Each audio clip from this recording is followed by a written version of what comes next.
In the dark Undercity, below the caverns of Cellardor, desperation gripped the heart of the heroes. "If we don't find the black balm of Basilbub by dawn, the city of Falcondale will be destroyed," said Ariel. "We'll do what must be done, then," the paladin replied, his voice like steel. He slammed his warhammer down, shattering like walnuts the fingers of his hapless drow captive. "There's more where that came from," the grim knight said. "Now tell me where the balm is." For a moment, there was nothing but agonized wailing in the air, and then it stopped suddenly, and the drow looked thoughtful. Actually, you can't do this, Bob. You're lawful good, and lawful good people don't torture. In fact, I think you just lost your paladin status for doing an evil deed. Let me check online." "What? That's ridiculous. What would be evil would be for me to let hundreds of thousands of people die for the sake of a few mashed fingers that a heal spell will take care of in 6 seconds. Well, I disagree. Torture is always evil, and it doesn't matter if you heal the wounds. I mean, in Gitmo, those guys they were waterboarding didn't drown, but it was still torture. What are you talking about? Waterboarding wasn't torture. It was enhanced interrogation. Even if it was torture, that doesn't make it evil." Alignment. Has any rule in Dungeons and Dragons caused more arguments? Ever since Gary Gygax first decided to make paladins the most powerful fighters in the game, provided they followed a strict alignment code, the problems of alignment have bedeviled players and game masters alike. Today, the problem has worsened as social media has transformed into the new battleground of alignment. It is approaching a meta level of bizarreness as people organized into moral factions argue about whether moral factions exist. It doesn't have to be this way. I've used alignment in every game I run, and I haven't had an argument about it in a decade.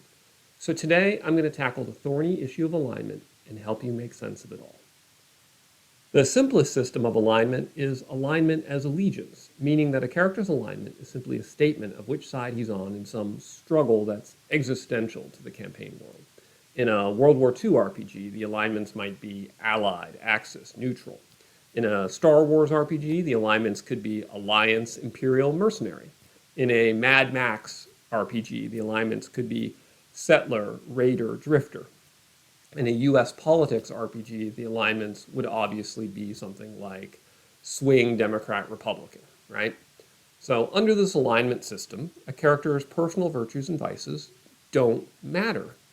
Only thing that matters is his allegiance to the cause. And this explains a lot of Twitter, by the way.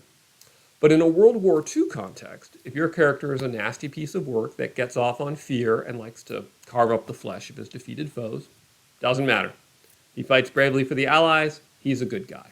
See Inglourious Bastards. Likewise, if your character is an upstanding, honorable, disciplined soldier like Erwin Rommel, who writes books, loves his wife and kid, gives to charity, doesn't matter. If he fights for the Axis, he's a bad guy. And if that's too historical, consider that you needn't mourn the death of the contractors on the Death Star under this system because they were aligned Imperial. Alignment as allegiance was the very first alignment system in the very first RPG. In fact, consider that the word alignment is not a term that anyone uses with regard to ethics and morality outside the context of role-playing games. Rather, alignment is mostly used in two ways, neither tied to morality. One, it's something you do to your car, as in, I need to get my car's alignment adjusted. And two, you refer to which side of a conflict in a nation has chosen. The alignment of Italy with Germany created the Axis of Steel. Okay, so it's that latter reference where we find the origin of the term. Alignment in D&D originally referred to which side in a conflict a character chose.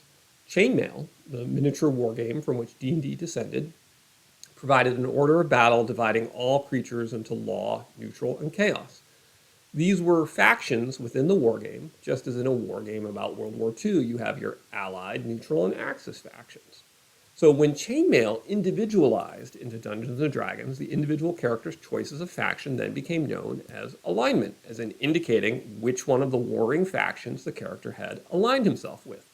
The only suggestion of a moral context is in the fact that the kind of pleasant creatures like treants and unicorns were all said to be aligned with law, while the cultist vampires and orcs were said to be aligned with chaos.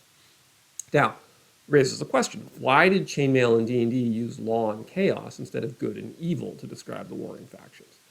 Many people mistakenly credit this to Michael Moorcock in the Elric series, but the origin actually comes from Poul Anderson's classic book, Three Hearts and Three Lines.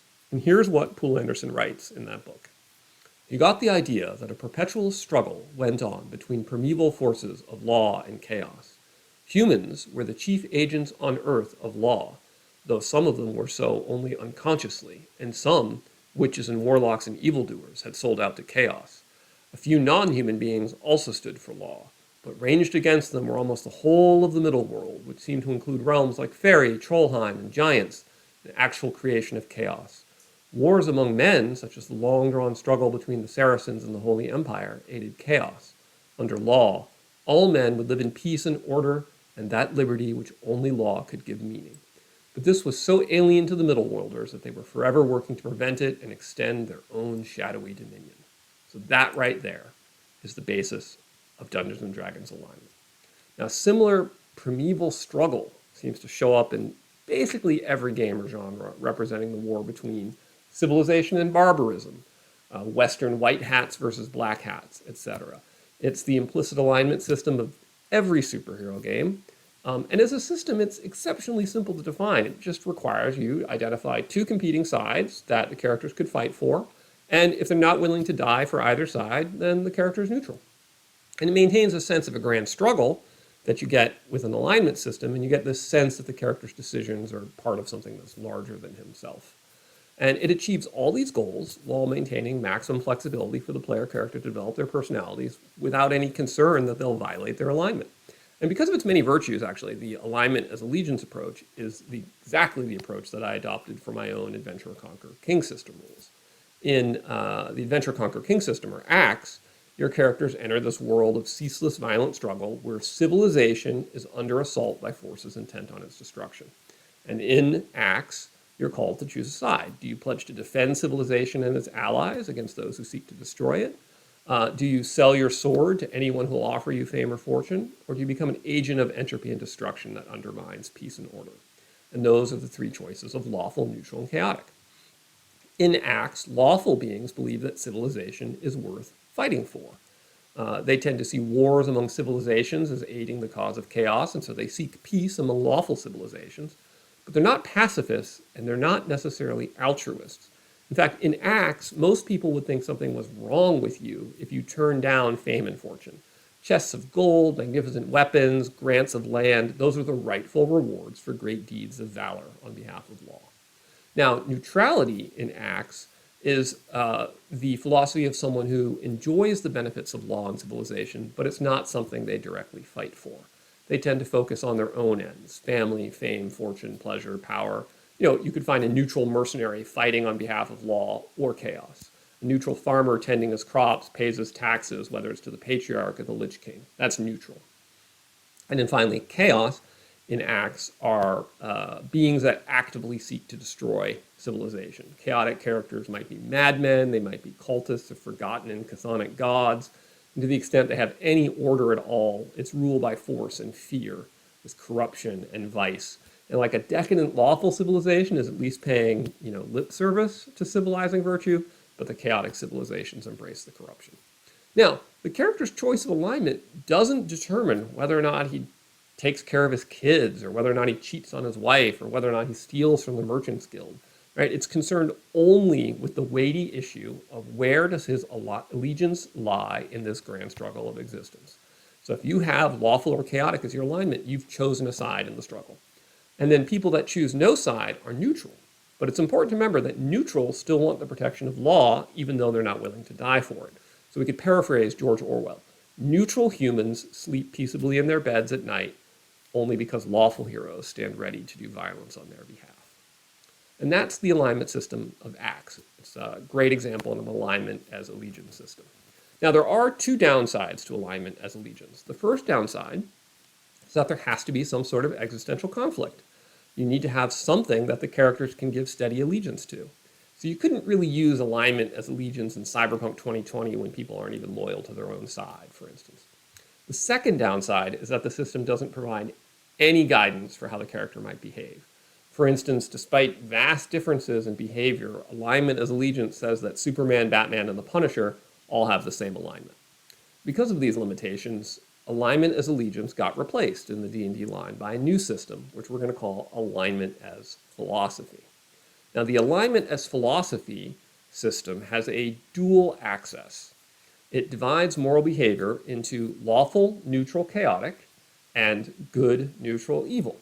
A character's alignment is then composed of one element from each axis, creating combinations such as lawful good, neutral evil. And according to the D20 rules, these are supposed to represent a broad range of personal philosophies, and they're supposed to be a tool for developing your character's identity. Now, the dual axis system is so popular that it's evolved past its origins in AD&D into a meme factory. It's everywhere. Posters, t-shirts, memes. And it sounds well and good, but most gamers who haven't studied moral philosophy don't really have the vocabulary to assess what the terms mean.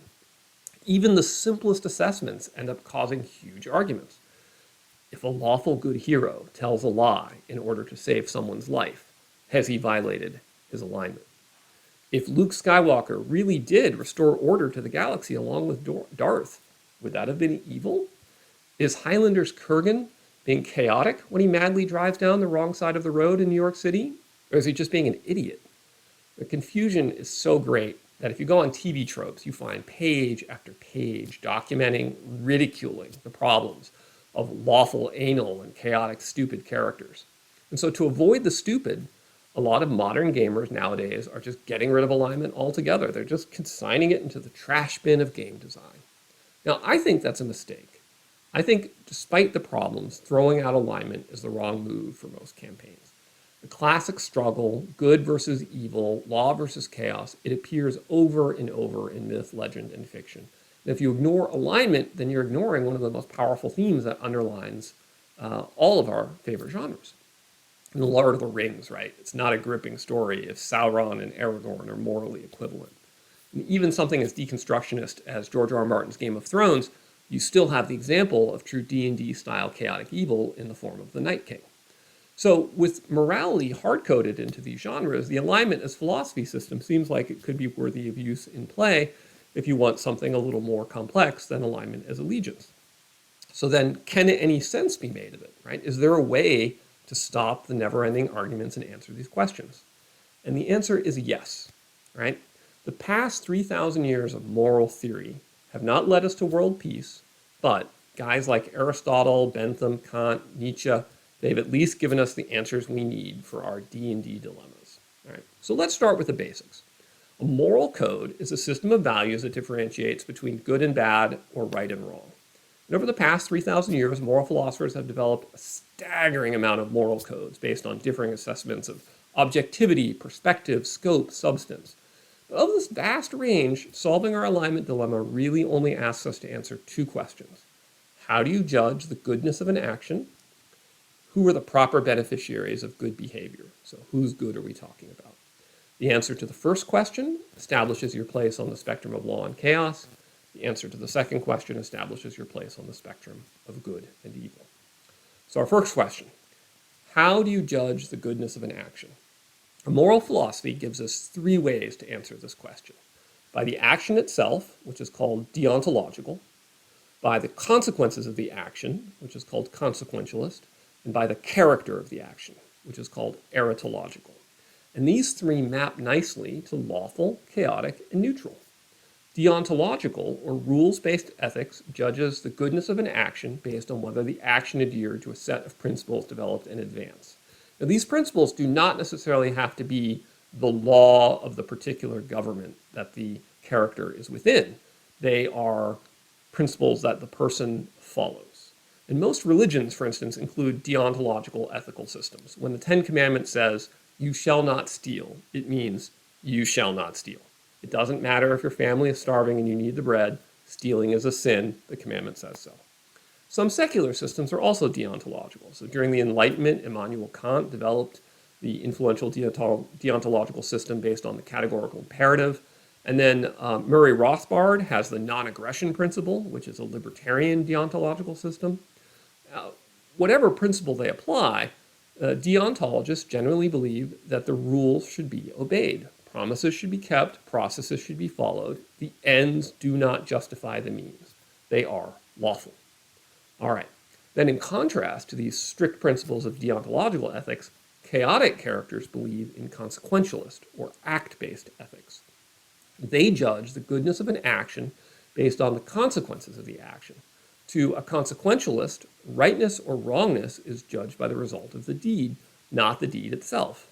Jeremy Bentham's act-based utilitarianism is the most famous of these systems, and that's you act to produce the greatest good for the greatest number.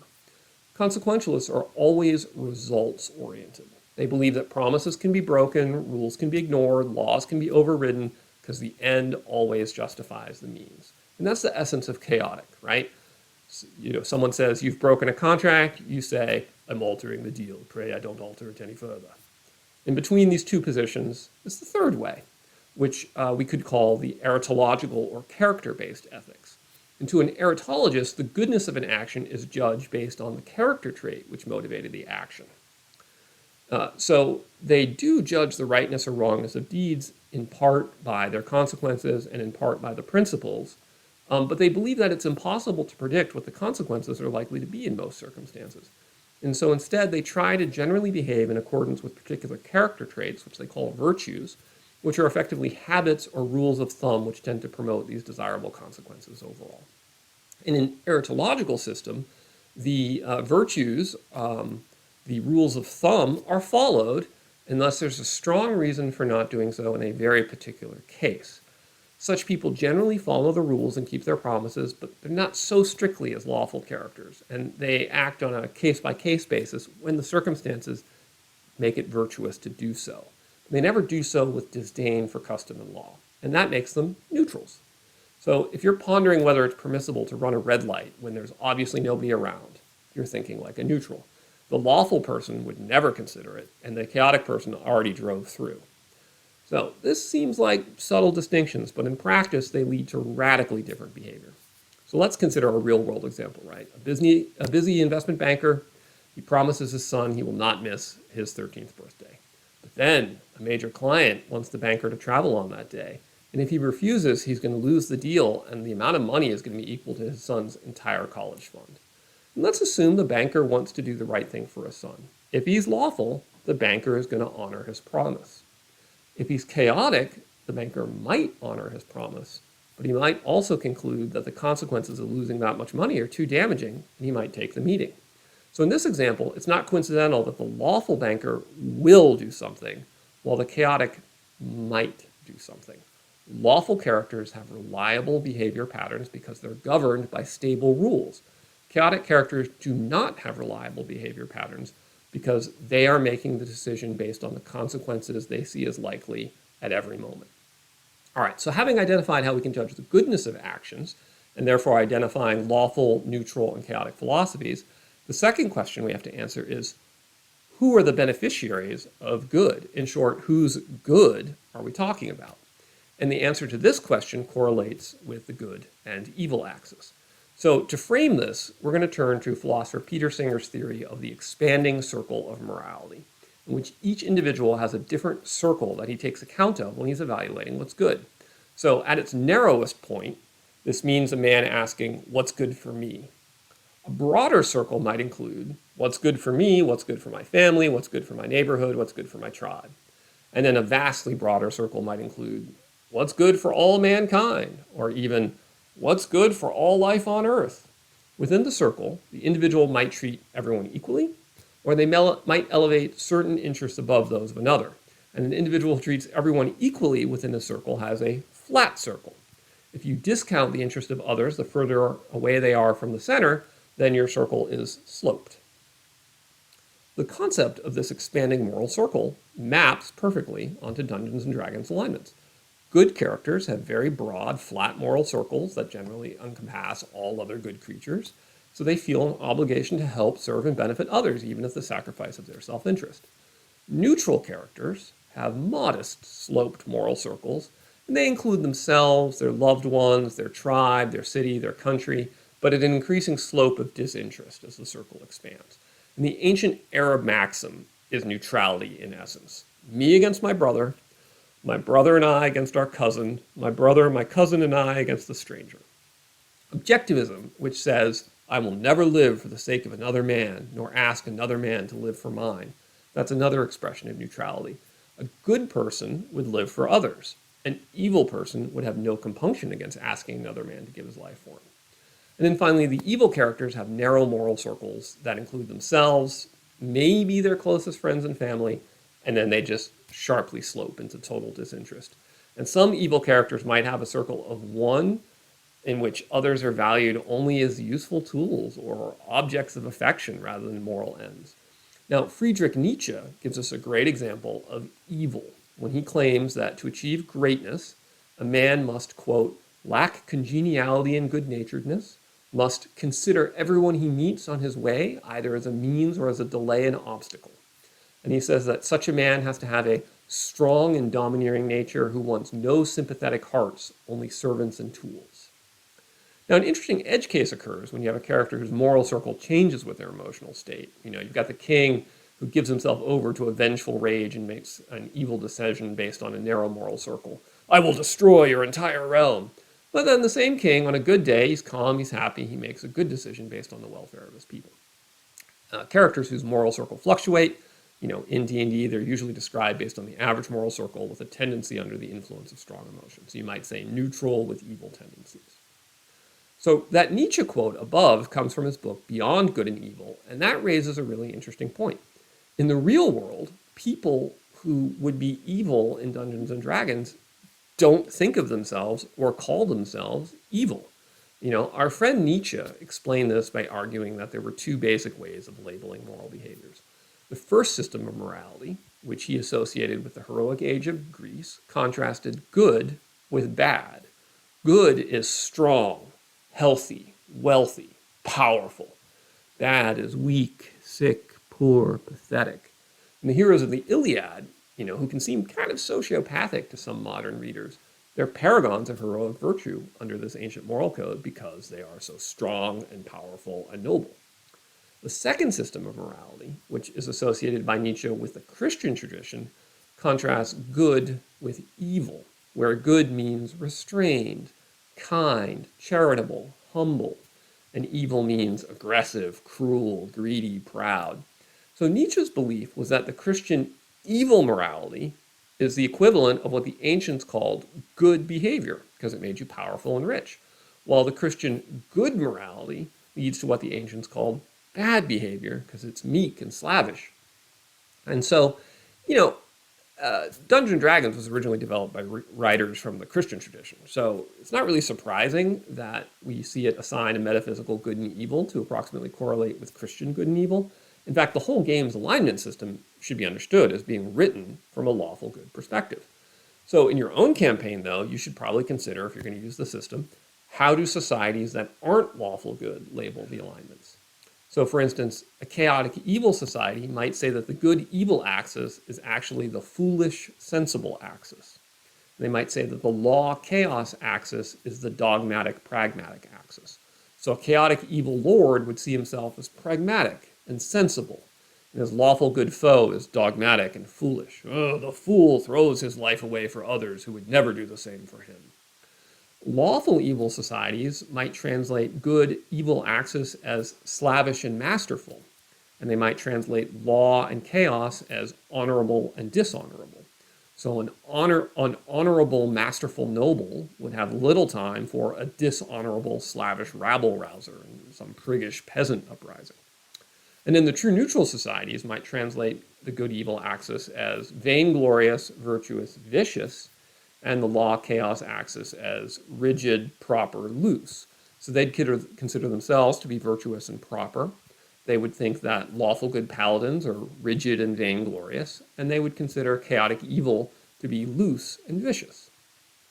So I fielded this system in play. I know for a fact it's a workable approach to understanding alignment, both in theory and practice, and it successfully explains the differing alignments as these different moral frameworks, ranging from lawful goods, deontological altruism, to neutrals, eritological egoism, to chaotic evils, consequentialist nihilism.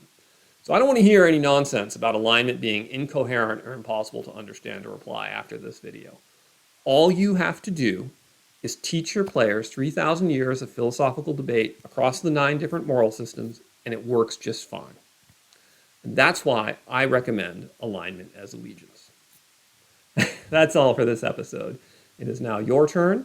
I hope you will attack those like and subscribe buttons so that I can continue to bring the gospel of great game mastering to the masses, and I will see you next week.